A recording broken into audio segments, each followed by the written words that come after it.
Hello, this is Jessie of Jessie at Home, and this Stitchopedia video is going to show you how to make a little chain edge on your garter stitch. You know, with garter stitch, you knit every row. Just knit, turn, knit across, turn, knit across, turn, knit across, turn.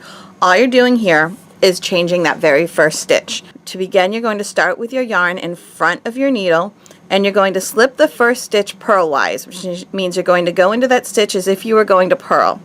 Now you're not going to purl, you're just going to slip it right off. Okay? Now you just move your yarn back to the back and you knit across. End of the row, turn. The yarn in front of the needle, slip the first stitch purlwise, the yarn back, and knit across. End of the row, turn your work.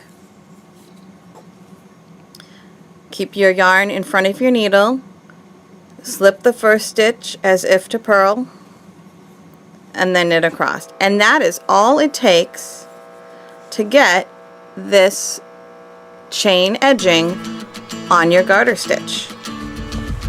Thank you for watching.